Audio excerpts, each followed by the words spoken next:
नमस्कार दोस्तों, किसान भाइयों, मैं भाई आपका स्वागत करता हूं फार्मर मोटिवेशनल में। तो किसान भाइयों, जैसे कि हम इसके पहले की वीडियो में बात किए भूमि के बारे में, कृषि भूमि के बारे में, अब उसके आगे का जो हमारा स्टेप है वो एक बहुत महत्वपूर्ण स्टेप ही है ये भी कि जैसे कृषि भूमि के बाद हमारे पास जल की व्यवस्था, सिंचाई की व्यवस्था अर्थात इरिगेशन सिस्टम। तो हम अगर सक्सेसफुल फार्मर बनना चाहते हैं तो हमको किस तरह से अपना इरिगेशन सिस्टम डेवलप करना है। तो आज इसी के बारे में टॉपिक में हम चर्चा करेंगे किसान भाइयों, सिंचाई के बारे में। सिंचाई यह हमारे कृषि के लिए बहुत ही महत्वपूर्ण है किसान भाइयों। सिंचाई अर्थात इरिगेशन।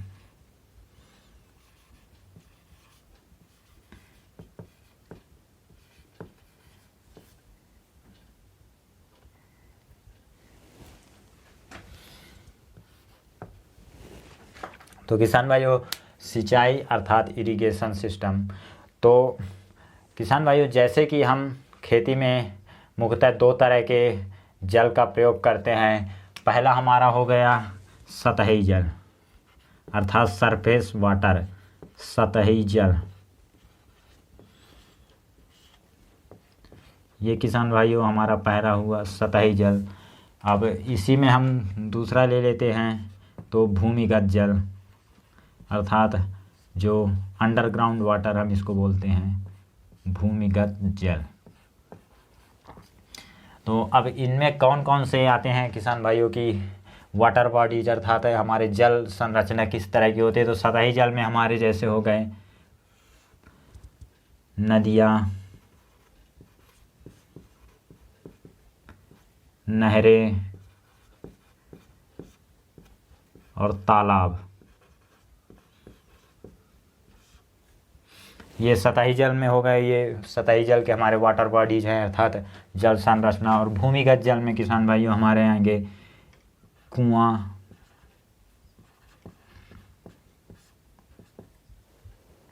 और दूसरा बोरवेल अर्थात नलकूप भी हम जिसको बोलते हैं।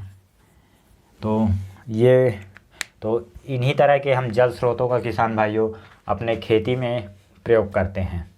तो किसान भाइयों, आज के समय में सबसे बड़ी एक चुनौती आती है खासकर खरीफ सीज़न के बाद, क्योंकि खरीफ सीज़न में तो ज़्यादातर पानी हम में बरसात के माध्यम से मिल जाती है। लेकिन उसके बाद के जो दो सीज़न हमारे होते हैं, रबी सीज़न और जायदकालीन सीज़न, तो वैसे में हमको फिर अपने से ही पानी की व्यवस्था करनी पड़ती है, क्योंकि उसमें फिर हम बारिश का समय निकल जाता है। तो अपने खेती को बेहतर और ज़्यादा उत्पादन के लिए हम अगर हमारे स्वयं के पास इस तरह की जल संरचना है तो हम अपने खेती में एक निश्चित और ज़्यादा से ज़्यादा लाभ ले सकते हैं। तो किसान भाइयों, हम प्रयास करें अपने क्षेत्रों में कि किस तरह की जल संरचना हमारे क्षेत्रों में ज़्यादा सक्सेसफुल है, इस चीज़ पे थोड़ा विश्लेषण दें। क्योंकि अगर मान लीजिए जिस क्षेत्र का अगर वाटर लेवल अर्थात ग्राउंड वाटर हाई है तो वहाँ आप कुआं और बोरवेल इन पे जा सकते हैं। और अगर बहुत से ऐसे क्षेत्र होते हैं जहाँ की अब क्योंकि समय के साथ जो हमारा जल स्तर है वह नीचे जा रहा है, तो ऐसे में फिर हम ये सरफेस वाटर अर्थात इस तरह के जल संरचना अर्थात वाटर बॉडीज बनाने का प्रयास करें। इनमें क्या होगा कि बारिश के समय का हम पानी को रोक लेंगे और फिर आगे के दो सीज़न जो हमारे रबी और जायदकालीन सीज़न है तो उसमें फिर हम उन पानी का प्रयोग करेंगे। तो किसान भाइयों, अगर हम अपने क्षेत्रों में पहले एनालाइज करें, हाँ अगर आपके पास व्यवस्था है तो आप दोनों चीज़ इनमें कुआं या बोरवेल में से कोई एक जो आपके भूमिगत जल का प्रयोग करेगा, और दूसरा आप तालाब, नदियाँ और नहरें। तो यह मान लीजिए नदियाँ तो यह प्राकृतिक रूप से होती है और नहरें ये बड़ा प्रोजेक्ट होता है तो ये तो सरकारें बनाती है। बाकी आप तालाब, जो छोटे तालाब, बड़े तालाब, इस तरह के आप किसान अपने स्तर पे खुद बनवा सकते हैं। तो इन दोनों का भी ऑप्शन आप रख सकते हैं अगर आपके पास व्यवस्था है। और नहीं, अगर आप कुछ एक चीज़ को इनमें से अफोर्ड करना चाहते हैं तो आप अपने क्षेत्रों में देखें किसान भाइयों की कौन सा वाटर बॉडीज़ यहाँ ज़्यादा सक्सेस है और उस तरह की परिस्थिति के हिसाब से ही आप इनमें से किसी एक जल संरचना का निर्माण करें, क्योंकि कृषि में बिना पानी के तो कृषि संभव ही नहीं है। उसके आगे हम उसमें किसान भाइयों इरिगेशन सिस्टम में अर्थात सिंचाई की किस तरह व्यवस्था कर रहे हैं। तो सिंचाई के तरीके में जैसे जाए किसान भाइयों, हम सिंचाई के तरीके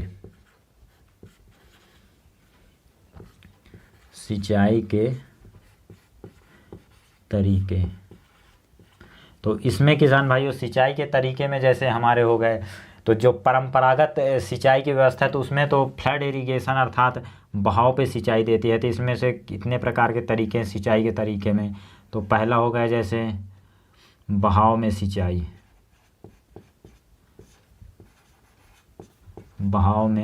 सिंचाई अर्थात फ्लड इरिगेशन जिसको हम बोलते हैं किसान भाई। इसमें इस सिंचाई व्यवस्था में क्या की जाती है किसान भाइयों कि हम खेत के किसी हिस्से में या फिर नाली के माध्यम से एक साइड से पाइप को रख दिए या फिर नाली के माध्यम से पानी एक साइड से बहते हुए पूरे खेत में जाता है। तो ये जो सिस्टम है किसान भाइयों फ्लड इरिगेशन, आज के समय में अब यह सिस्टम उतना ज़्यादा कारगर नहीं है, क्योंकि इसमें अगर इसकी कमियां इसमें ज़्यादा आपको मिलेगी, क्योंकि इसमें किसान भाइयों आपकी सबसे पहले तो पानी की ज़्यादा खपत होती है, और दूसरा फ्लड इरिगेशन में आपके जैसे फसलों में एक तरह से पानी बह रहा है तो इसमें खरपतवारों की भी समस्या बहुत ज़्यादा आती है किसान भाई। जैसे हमारे पूरे खेत में हमको पानी भरना पड़ता है, तो उसमें जहाँ कुछ बचे हुए जगह होते हैं जो भी, तो जहाँ पे फसल के पौधे नहीं रहते तो वहाँ पे खरपतवार फिर अपना उगाते हैं, और वो हमारे फसलों के लिए भी चुनौती हो जाती है। और तो इस तरह से इसमें तो आज के अगर स्मार्ट फार्मिंग में देखें, अगर आप सक्सेसफुल फार्मर में, तो इस सिस्टम को तो आप अवॉइड करें। तो अब चलते हैं कि आपको कौन सा सिस्टम अडॉप्ट करना है अर्थात अपनाना है। तो दूसरा हमारा सिस्टम हो गया स्प्रिंकलर सिस्टम अर्थात फव्वारा सिंचाई। किसान भाई आप इसको फव्वारा सिंचाई भी बोल सकते हैं, क्योंकि इसमें स्प्रिंकलर सिस्टम, तो यह किसान भाई अगर आप अनाज की खेती के लिए यह सिस्टम स्प्रिंकलर सिस्टम अर्थात फव्वारे से सिंचाई बहुत ही बेहतर है, क्योंकि इसमें पानी की बहुत कम खपत होती है। तो आप कहना चाहिए 50%, अगर इसके अपेक्षा आप 50% पानी में ही उतना ही आप एरिया आराम से सिंचाई कर सकते हैं किसान भाइयों। तो स्प्रिंकलर सिस्टम, और यह एक बारिश की तरह ऊपर से पानी गिरता है, तो जैसे पूरे ऊपर से पौधों को भिगो देता है, तो उनको भी एक कृत्रिम बारिश का एहसास होता है किसान भाई। तो उससे भी आपके उपज में कुछ ना कुछ अंतर देखने को मिलेगा, और साथ में सबसे बड़ा प्लस पॉइंट इसका ये है कि आपको पानी की कम लागत आएगी।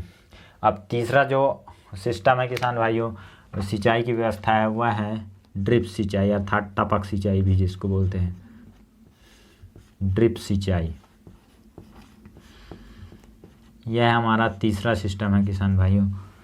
तो अनाज की खेती में तो यह ड्रिप सिस्टम उतना सक्सेस नहीं है किसान, या फिर कहना चाहिए अनाज की खेती के लिए यह सिस्टम नहीं है।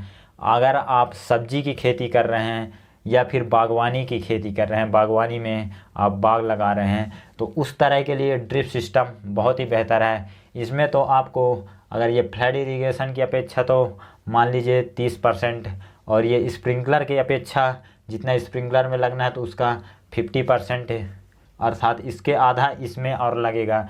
तो यह सबसे कम पानी में और सबसे ज़्यादा क्षेत्र की सिंचाई करता है, और इसमें खरपतवार की समस्या ड्रिप सिंचाई में एक भी नहीं आती, क्योंकि इसको पौधे के सिर्फ जड़ों के पास ही बूंद बूंद टपक के पानी गिरती है। तो यह सिस्टम सबसे बेहतर है किसान भाइयों आपके एक स्मार्ट फार्मिंग में, और एक कहना चाहिए लाभ मतलब कम लागत में ज़्यादा सिंचाई में ड्रिप सिस्टम, खासकर हमारे सब्जी की खेती हो गई और बागवानी में।